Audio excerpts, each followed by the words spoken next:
Մալացիա Սեբաստիան հայտնի է մի բանով, որ այստեղ է Հայաստանի փոքր բիզնեսի նշանակալի մասը։ Մենք շուկան կա այստեղ պատմականորեն, ընդհանրապես Հայաստանի փոքր բիզնեսը բոլորը գիտեն, որ Մալացիան է։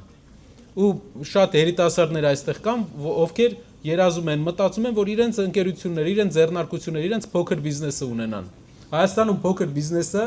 ընդհանրապես ամբողջությամբ երևի հարկատուների, հարկատու ընկերությունների կեսից ավելին է, մոտ 60,000 ընկերություն միայն փոքր բիզնես է, բայց բյուջեի ընդամենը 2% հարկն է տալիս։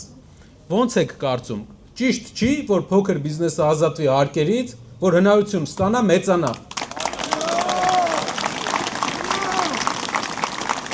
Այդ բյուջեի 2%-ը մենք հաստատ շատ տեղերից կգտնենք, բայց մարդկանց բոլորին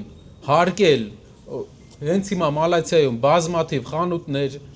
շուկայի վաճառողներ, բոլորին հարկելով, թույլ չտալով, որ նրանք տան հացի համար են, չէ, աշխատում, որ իրենք դառնան միջին ընկերություն, նոր սկսել հարկել։ Փոքր ընկերություններին այդ 2%-ը բյուջեի մենք 100%, 2%-ից ավել էլ ուրիշ տեղից կգտնենք։ Փոքր բիզնեսը Հայաստանում պետք է չարթվի։ Տնտեսական ծրագրով կարող ենք ցույց տալ, էսի խոսք չի, որ ուղղակի ասում ենք, որոշումով կարող ենք ցույց տալ, թե ինչ ճանապարհով ենք էսի անելու, սա մենք անելու ենք։ Երկրորդ բանը, որ ուզում ենք եւս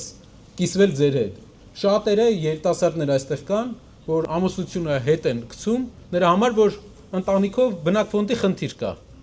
Իսկ բնակֆոնդը տները գիտենք Հայաստանում, Երևանում բավական թանկացել են։ Մենք մի հատ էլ ծրագիր ունենք տների հետ կապված։ Եվ այդ ծրագրի մասին այս շաբաթ մենք հայտարարելու ենք, թե ինչ ենք առաջարկելու երիտասարդ ընտանիքներին ու մեր քաղաքացիներին մատչելի տուն ձեռք բերելու համար։